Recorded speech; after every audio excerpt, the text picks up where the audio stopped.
Video ini diperuntukkan hanya untuk yang berakal sehat saja. Yang akalnya kurang sehat, di-skip dulu ya. Nah, kalau Israel yang mencabut nyawa manusia itu sudah menyatu di dalam diri kita, istilah datang itu kan jadi gugur. Iya, iya, iya. Ya, ini kan Iya, iya, istilah iya. mendatangi itu kan jadi gugur. Dari mana kalau datang? Nah, kalau kita ditemuin, menjumpai kita, berarti keluar dari persemayamannya, di mana salah satu titik yang disemayami oleh il itu tadi atau Israel itu tadi.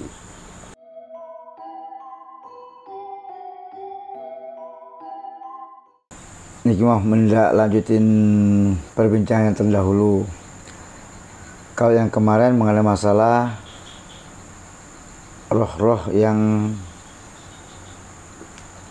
ada setelah orang meninggal. Pertanyaan sekarang ini, apakah benar orang sebelum meninggal, malaikat pencabut nyawa itu mendatangin si fulan yang mau meninggal? Bukankah malaikat pencabut nyawa itu selalu matanya melirik sana kemari untuk mencabut nyawa siapa lagi gilirannya nih kong? Oh, masalah itu. Sebetulnya istilah mendatangi ini yang perlu pengetahuan yang lain. Artinya harus mengerti dulu tentang siapa sih yang mencabut nyawa kita. Yeah. Nah, setelah mengerti, akhirnya bisa menyimpulkan. Nah, kalau kita mengikutkan logika kita, misalkan yang mencabut nyawa makhluk hidup yang ada di muka bumi ini cuman satu. Yeah. Nah, ini logikanya. Yeah. Ya. Misalkan di daerah sini yang dicabut harus 15 nyawa yang harus dikeluarkan.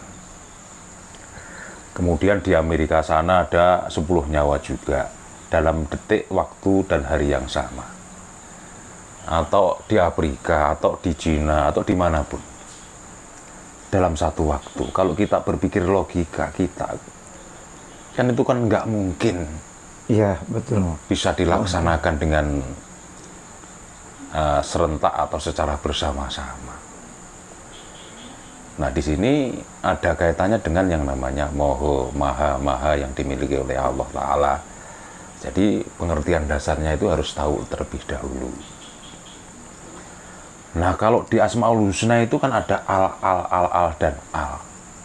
Iya, iya.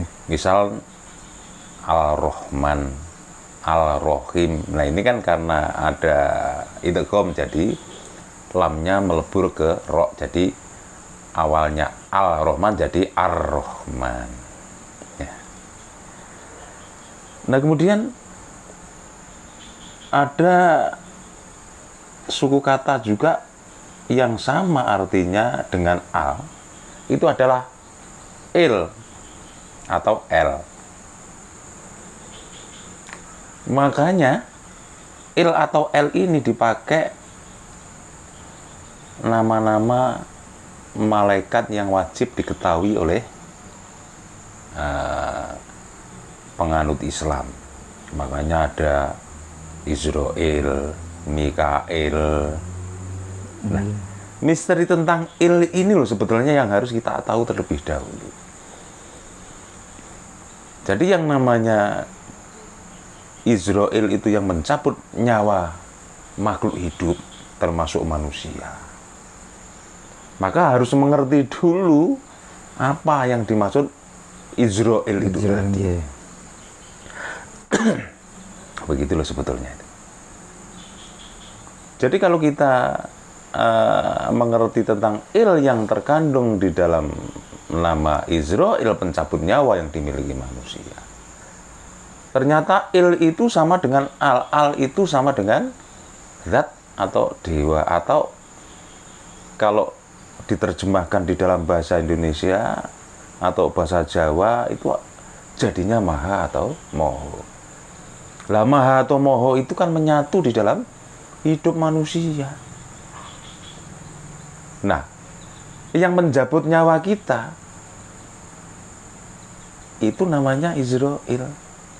Berarti ilnya ini sudah menyatu di dalam diri manusia. Nah, kalau Izrail yang mencabut nyawa manusia itu sudah menyatu di dalam diri kita, istilah datang itu kan jadi gugur. Iya, iya. Ya, ini kan Iya, istilah iya. mendatangi itu kan jadi gugur. Dari mana kalau datang? Nah, kalau kita ditemuin, menjumpai kita, berarti keluar dari persemayamannya, di mana salah satu titik yang disemayami oleh il itu tadi atau Izrail itu tadi. Jadi ketika kita itu ditemuin oleh Izrail sang pencabut nyawa, maka itu tidak datang, tapi keluar dari dalam diri kita, keluar dari pasewakan agung. Jadi artinya itu kan dalam bahasa Jawa pasewakan agung. Iya. Keluar dari persemayamannya, sehingga keluar memberitahu, ini mau tak cabut loh nyawamu, siap-siap, permisalan begitu. Jadi kalau sudah dibilang il, dibilang al, atau dibilang maha, atau moho itu tadi, sebetulnya yang mencabut nyawa kita itu kemana kita pergi sudah selalu bersama kita. Dan masing-masing makhluk hidup itu sudah dikasih satu unit yang menghidupkan, juga satu unit yang pada akhirnya mematikan. Nah, di sini loh sebetulnya kalau kita berbincang masalah kesempurnaan yang dimiliki manusia, ini sudah masuk ke dalamnya. Jadi yang mencabut nyawa manusia atau mencabut nyawa makhluk hidup yang lain itu sudah menyatu di dalam diri manusia. Makanya ada istilah ilnya, Izrail, Mikail, dan lain sebagainya, kan semua kan il semua. Itu sebetulnya menyatu juga di dalam diri kita. Begitu loh sebetulnya Pak Yasin. Oh, berarti ini nama satu, wujudnya banyak. Tidak jauh beda sama manusia berarti begitu. Nah, makanya begini, akan ada istilah. Setiap malaikat itu mempunyai jambangan-jambangan.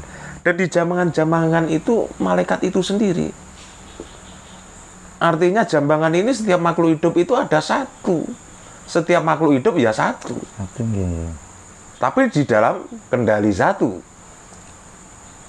Jadi artinya yang mencabut nyawa makhluk hidup, termasuk yang mencabut nyawa manusia ini, ada di luar diri manusia. Iya, iya, iya. Jadi di perbincangan yang sudah-sudah, bahwa apa saja yang ada di dalam diri manusia ada di luar manusia. Sebaliknya juga begitu. Makanya ketika Izrail mendapatkan tugas untuk menjabut nyawa makhluk hidup, itu sudah nggak kebingungan, karena di dalam setiap makhluk hidup dia sudah bersemayam di sana.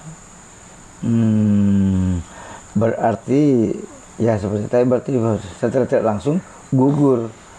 Karena ternyata Tidak mendatangi. tapi keluar dari semayamnya, memberitahukan kita sendiri. Betul.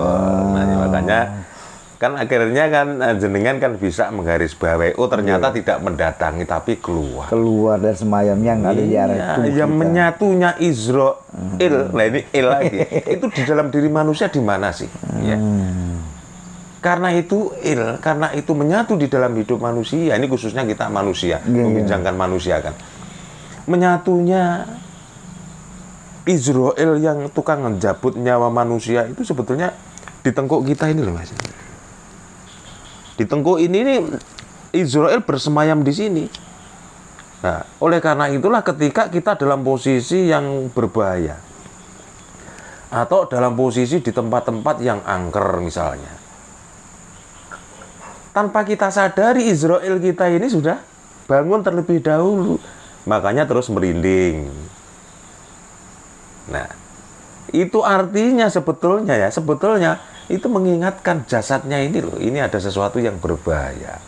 Berarti suruh hati-hati. Suruh hati-hati, bisa mengancam atau bisa membahayakan nyawa yang dimiliki oleh manusianya ketika berada di tempat-tempat yang gawat atau yang angker. Jadi ketika ingin menemui jasadnya atau manusianya, Israel ini juga akan keluar dari sini. Nah makanya juga kalau orang itu dipukul bagian leher, dia banyak matinya daripada enggaknya, karena sang pencabut nyawa itu berada di sini, dikagetkan, dihentak dengan benda keras, maka manusianya juga akan meninggal dunia. Makanya pertandingan tinju itu kan yang nggak boleh mukul bagian sini, bagian tenggok sini kan tidak boleh. Nah, sebetulnya ini termasuk pengertian hakikat yang yang sulit dipahami oleh saudara-saudara kita yang masih di seputar syariat sebetulnya. Tapi bila mana ingin membuktikannya, ya monggo, bisa dibuktikan. Karena yang namanya kebenaran tetaplah akan menjadi kebenaran. Meskipun seseorang itu menyadari kebenarannya itu tidak sekaligus. Tapi yang namanya kebenaran, yang namanya hakikat, meskipun datangnya terlambat, maka akan bisa dibuktikan juga kebenarannya. Nah makanya juga pertapa-pertapa zaman dulu, ketika ingin melepaskan nyawanya atau mokso itu yang dipegang juga tengkuknya ini, tengkuk belakang sini. Berarti bisa dipanggil untuk keluar ya? Bisa, untuk orang-orang yang ingin paham ingin tahu, paham, kemudian melaksanakannya itu bisa. Dan kualitas pemahaman masyarakat sekarang kita ini kan termasuk sebetulnya mundur. Mundur artinya tidak semengerti atau sepaham orang-orang dulu. Orang-orang dulu itu kan banyak yang punya cerita. Kalau kakeknya dulu atau buyutnya dulu 1 bulan, 2 bulan, bahkan setahun sebelum meninggal saja sudah memberikan nasihat-nasihat, sudah memberikan pesanan-pesanan. Kadangkala besok Jumat, misalkan Jumat Legi pada ngumpul di sini, Simbah mau pergi jauh, bahasanya kan seperti itu. Dikumpulkan semua, setelah kumpul terakhir memberikan nasihat, kemudian Simbah itu tadi meninggal dunia, bahasanya dengan bahasa pergi jauh. Artinya apa? Artinya Simbah ini kan sudah tahu jadwalnya, gitu loh. Sudah tahu jadwal kematiannya, itu sudah tahu. Karena kenal yang tukang mencabutnya, sudah kenal. Makanya ketika ingin tahu jadwalnya, ya dikasih tahu. Sebenarnya bagi orang umum pun ketika mengerti tentang hal ini, hal soal keberadaan Israel dan pengertian-pengertian yang mendukung tentang pengetahuan yang mengarah ke Israel, ke yang menyabut nyawa, itu semua orang pun bisa kok, bisa tahu. Ya memang sih di sisi lain ada yang mengatakan bahwa kematian itu rahasia Allah, rahasia Tuhan kan. Iya memang betul, kematian itu rahasia Tuhan, rahasia Allah. Tapi di sisi lain ada ungkapan bahwa wujudnya manusia ini wujud adanya Allah. Kalbunya manusia adalah rumahnya Allah. Lah kalau kematian itu rahasianya Allah, lawang bukti wujudnya ada di sini, kalbu kita rumahnya Allah, berarti kan unsur manusianya kan kalau ingin tahu kan boleh mengetahui rahasia itu. Dan bila mana benar-benar ingin mengetahuinya kan bisa. Tinggal mencari jalannya. Ya tinggal mencari caranya seperti apa. Atau apakah bukan karena begini, orang dulu tuh kenapa bisa paham, bisa ini, ya kan? Karena dia banyak, orang-orang dulu kan banyak tirakat, banyak laku. Ya termasuk itu salah satu caranya. Dan yang kedua, orang dulu mungkin banyak jujur. Ya. Sehingga sangat mudah untuk sabar juga. Sabar, sangat mudah untuk bisa mendapatkan informasi yang akurat. Lu sebetulnya begini. Pengertian hakikat ini sebenarnya kan saling terkait, khususnya dari kalau kita mempelajari hakikat Islam kan saling terkait. Ketika kita benar-benar bisa melaksanakan bismillah saja, bismillahirrahmanirrahim maksudnya, maka berikutnya ini kalau hanya ingin mengenal Israel yang tukang mencabut nyawa kita, itu sebetulnya ada kemudahan-kemudahan. Loh kok bisa begitu? Implementasi bismillahirrahmanirrahim yang harus kita terapkan itu saja kan sudah kita tidak boleh mengandungi atau tidak boleh melakukan kebuasan-kebuasan. Artinya tidak boleh buas memakan yang bernyawa juga. Nah, ketika kita bisa meninggalkan makanan yang bernyawa ini, otomatis kita masuk ke dalam areanya golongan orang-orang yang tidak memiliki kebuasan yang dari hewan. Artinya kita akan dapat sedikit pengetahuan tentang nyawa dan ruh. Karena kita menyayangi juga mengasihi ruh. Maksudnya ruh dari selain diri kita. Ya, ruh dan nyawa misalnya dari hewan. Nah, karena kita menyayangi, menghargai ruh dan nyawa selain seperti diri kita atau selain sesama manusia atau sesama hidup itu, maka yang tukang mencabut nyawa itu juga akan memberikan informasi-informasi yang akurat. Jasadku ini misalkan kan, tubuhku ini ternyata tidak punya kebuasan memakan dari hewan. Makanya seringkali akan diberikan petunjuk-petunjuk. Nah, beda dengan yang suka makan hewan. Sangat beda. Makan hewannya kenceng, kemudian jadi darah tinggi, begitu kaget, ya kan? Kaget, stroke. Kalau nggak begitu kaget. Nggak tahu nanti matinya kapan, tahu-tahu karena kaget darahnya tinggi, meninggal dunia. Nggak dikasih tahu dulu. Langsung. Ya langsung. Makanya jika manusianya ini melakukan kebuasan-kebuasan, maka yang tukang menjabut nyawa ini tidak kalah buas. Jadi apa yang akan dilakukan dengan tata cara apa? Itu sebetulnya malaikat-malaikat yang punya tugas untuk membina, untuk memelihara, juga untuk mencabut nyawa kita ini sebetulnya bergantung kepada terapan hidup kita. Jadi misalkan ketika kita buas dengan memakan hewan-hewan yang punya ruh dan punya nyawa, maka yang mencabut nyawa kita juga akan memiliki sifat buas juga. Misalkan, ini karena naik kendaraan disalip aja sudah marah. Gampang marah betul, gampang emosi, gampang gampang stres juga. Lah ini kan bawaan dari makanan yang dari hewan. Misal disalip, panas, artinya ganti, ya kan? Nyalip kembali. Kejar-kejaran. Sudah gak dikasih tahu itu sudah, tapi tahu-tahu kecelakaan, jeder, cabut saja sudah langsung, tanpa ada pemberitahuan terlebih dahulu. Nah, ini sebetulnya permasalahan Bismillahirrahmanirrahim ini sebagai dasar sebetulnya. Ya, ini mumpung pas berbincang masalah Bismillahirrahmanirrahim dan soal yang ada kaitannya dengan Israel sang pencabut nyawa. Ini sekalian saya ingin menyeru, ayo kita kembalikan ke wujud kita yang asli atau yang utuh sebagaimana manusia yang sempurna. Kalau kita itu wujud sebagai manusia yang utuh, hal-hal yang termasuk soal pencabutan nyawa, siapa yang mencabut nyawa, di mana keberadaan sang pencabut nyawa itu di mana, kalau kita sudah jadi manusia yang utuh, itu akan gampang kita mengerti kok. Artinya jadi manusia yang utuh yang kayak apa? Jadi manusia yang sebenar-benarnya manusia. Tidak manusia separuh kambing, tidak manusia separuh ayam, tidak manusia separuh sapi, tidak manusia sebagian ikan teri. Nah ini loh. Bahkan bukan manusia yang separuh teri, terasi. Nah ini loh. Makanya sekalian saya ingin menyeru, ayolah kita perlahan mengembalikan wujud kita ini, jasmaniah dan rohaniah kita menjadi manusia yang seutuhnya. Berarti suruh kembali kayak bayi suci ya ngomongnya.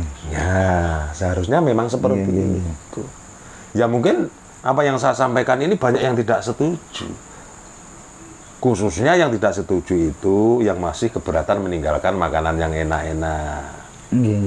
Khususnya lagi yang belum bisa memaksimalkan pola pikirnya akan menolaknya. Ada lagi bagi orang-orang yang memahami agama itu bukan dengan akal sehat, Tapi memahami agama ini dengan insting atau hanya perasaannya saja. Dan saya ingin menyuruh juga, ayolah mulai sekarang. Memahami agama itu jangan sekali-kali meninggalkan akal sehat kita.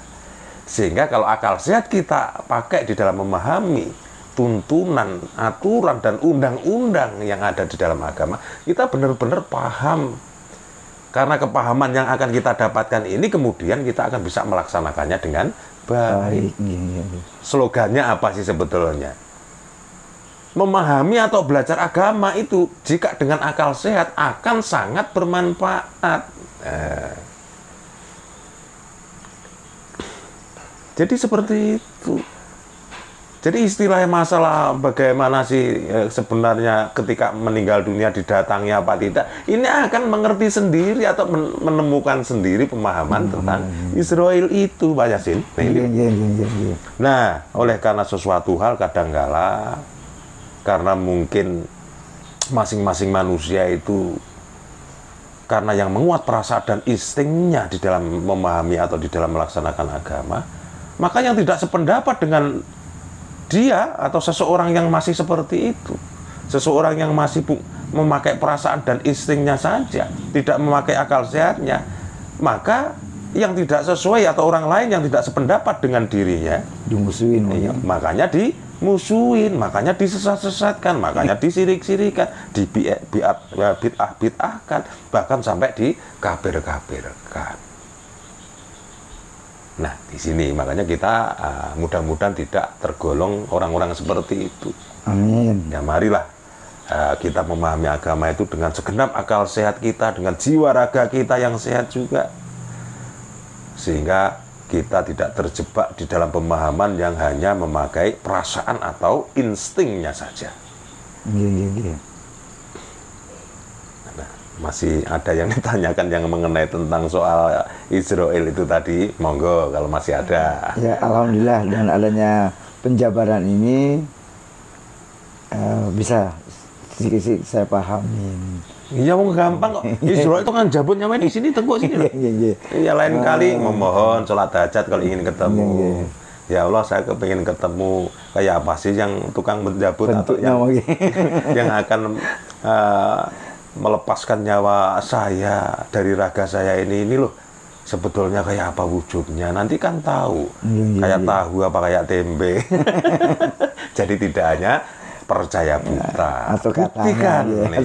Janganlah gampang percaya katanya, nanti lama-lama jadi kaum konon, bukan kaum muslim yang sejati.